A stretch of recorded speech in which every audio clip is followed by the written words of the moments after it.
Hey everybody, Nick here, and today I got a review for you of this weird little guy, the Spyderco Nilakka.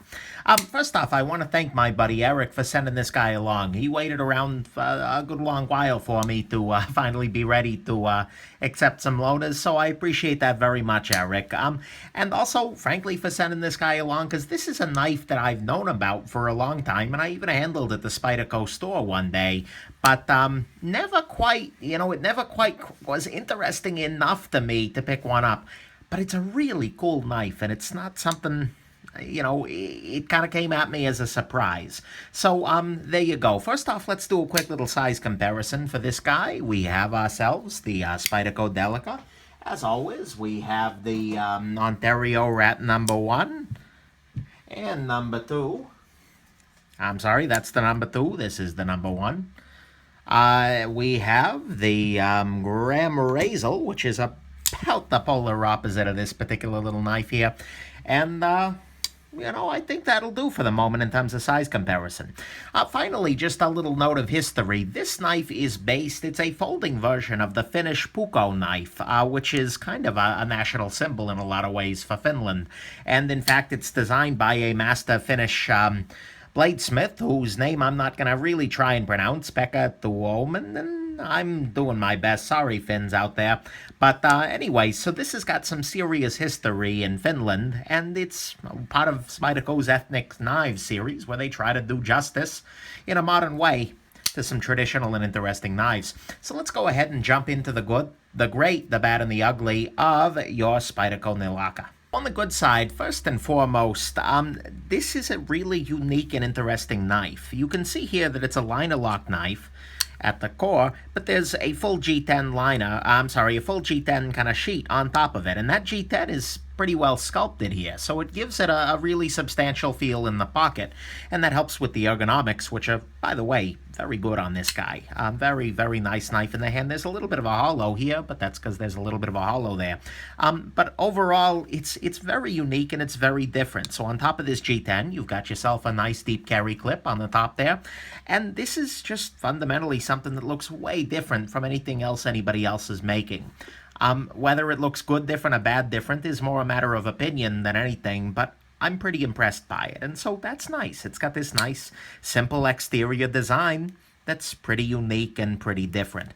The lockup on this knife is very nice. You can see here that it's only about 20%, but there's perfect lock bar tension. It locks 100% of the time. There's no concern whatsoever with the lockup.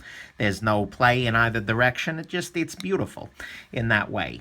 Another thing that I like a lot about this knife, and part of it is because of the G10 here, that's kind of woody looking, is that this is not a terribly scary knife to a lot of people. It looks unusual and different, but it's not something that people are afraid of in the same sense that some other more aggro knives can feel that way. So that's kind of a beautiful thing. I like that this looks like a tool and looks a little more traditional than anything. So that's nice. I gotta give credit for smoothness. This knife is incredibly, incredibly smooth. Very, very nice. It's not the drop shot sort of smoothness, although you can coerce it shut. More, it's that nice hydraulic sort of thing, but this is a beautiful testament to what Tai Chung can do. And it compares favorably, because of the relatively light liner lock, to pretty much anything out there. It's like rubbing two panes of glass together. And so this is a Tai Chung Spyderco, and that smoothness helps, prevent you from forgetting that simple fact. So that's something I really, really like. And the build quality overall is actually really nice. You can see here that the liners match right up here. This little chamfer here, beautiful thing. I mean, overall, the knife is well built and well done. On the whole, I got no real complaints about how this knife was built, and that's one of the joys of the Tai Chung Spyderco plant. They make knives that are well built, 100%. So that's nice. So there's your good. It's got this nice unique design with a really good clip. The exterior design is simple. It's not terribly scary. The knife action is very nice. It's smooth, smooth, smooth, and the lockup is beautiful. And, the whole thing overall is really exceptionally well built. Let's talk about the great. The great side of this knife is that this is one of the best cutting tools I've ever handled. I don't mean it's the best pocket knife. I mean it's the best cutting tool I've ever handled. because, it seems silly, but it's often the case that modern pocket knives are not necessarily built for cutting, for slicing. They're meant to, cut into things, but they're not meant to really get in there. And this knife with this grind, take a look at this grind here. I'm going to see if I can't show it off, but it goes to almost nothing at the edge here. That means the edge is a little bit fragile, and we'll come back to that. But this is such an incredible grind for slicing that it's kind of blows me away. I mean, it's effortless. It's absolutely effortless. I'm going to not put any weight on this knife at all, and it still slices. And this is just a pool noodle, by the way. It's handy for slicing. So this knife, just as a slicing tool, is just spectacular. And it honestly makes me realize just how poor some of the knives I love are at true slicing. I've got ones that I like a lot, but holy crap, this is a purpose-built slicing machine. And so that's great. This tool is incredible at its main function, which is slicing and carving and that sort of affair. So there you go. That's the great here, is that this is just an absolutely incredible cutting tool. So on the bad side, first off, the disassembly on this guy is a little bit on the complicated side. If you watch the video, you see that in order to take it apart, first you got to remove these 3 screws, then these 2 screws, then these 3 screws. That gets you access to the other screws you got to remove. It's a little bit much. You might be able to get away without taking off the clip for some of your cleanings, but it's complicated.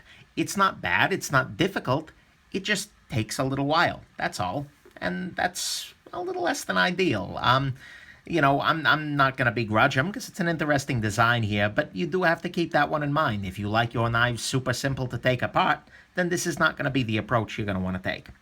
Next issue for me is the steel. This steel is CBM S30V, and I like S30V. It's good to go. But S30V is a steel that can be a little bit chippy, and especially from Spyderco, and unfortunately that shows. This blade is very, very, very thin. As I showed you earlier, it's ground to be this incredible slicer, and unfortunately, S30V is a steel that tends to chip.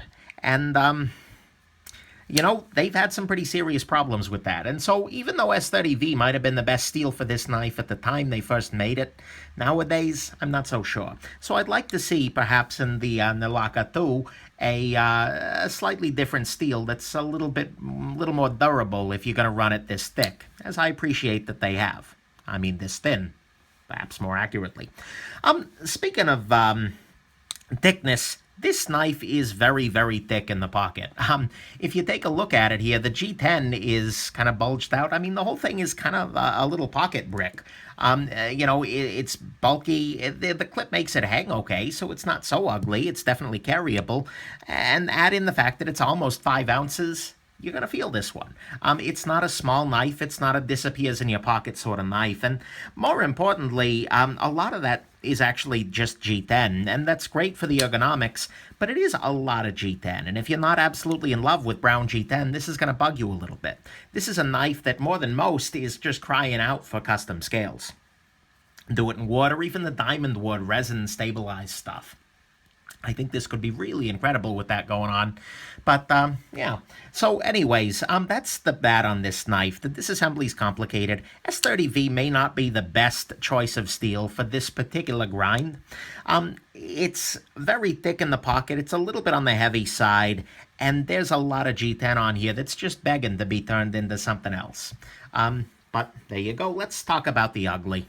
So the ugly here we've talked about a little bit already, but that's this blade, because it's ground just so thinly, is actually a little bit on the fragile side. And that can be problematic for a lot of people. It makes it such a damn good slicer, but this is a knife where the blade is fragile enough that Spyderco put in a separate note with it that says, something along the lines of, this is ground for very specific tasks. If you're using this for hard use, you're going to have a bad time. You're going to have chips. And in fact, the early models included, they used what's called a zero grind, where the bevel of the blade went all the way down to the edge. There's just one angle on the entire knife culminating in the edge. That was extra fragile, and so Spyderco started doing a micro bevel where it kind of pops out at the very edge there. And in fact, I believe this one has the micro bevel. You can see a slight change in color there relative to the blade itself. I can't really give them too much heck for it because that's the plan of this knife at all. But the thing is, for a lot of people, it's going to be ugly that this blade is ground so thin and a little bit fragile. I personally love it, but you do have to keep that one in mind. So that's your ugly. The blade is very dedicated to one specific kind of cutting. Let's go into the final conclusions here. So, in conclusion, I like this a lot, if nothing else, because it's unique and it's modernizing the traditional. That's something I want to see more of. We got to learn from the past, right? But the other thing I love about this is that it's a nice reminder of the contrast between modern tactical folders and actual tool knives. And, this and the Graham Razor are in many ways polar opposites. The Graham Razor is a relatively thick-bladed knife with a relatively, chunky bevel in here. This isn't a particularly fragile knife. This one kind of is. These are really fundamentally different tools. I love them both in many ways, but they're not doing the same thing. The Nilakka is very much a pure tool knife. It is designed to sit down and to slice, and to slice, and to slice into relatively soft materials. Whereas something like your Razor has a bunch of other uses that are a little bit harder, but it's not going to be a pure slicer in the same way. So the Nilakka is one of the best tools available from the big manufacturers for just practical, flat-out, go to town on it, slicing. You're going to be hard-pressed to do better there. But for a lot of your EDC harder-use tasks, this might not be the best choice. And so the conclusion is that the Nilakka is a stellar knife. It's got great build, great quality, good materials, and it's really well designed for a very specific purpose. But it's only worth picking up if you're doing that specific purpose. If you're doing a lot of slicing, if you're doing a lot of precision, soft carving, then holy crap, this is a great knife for you.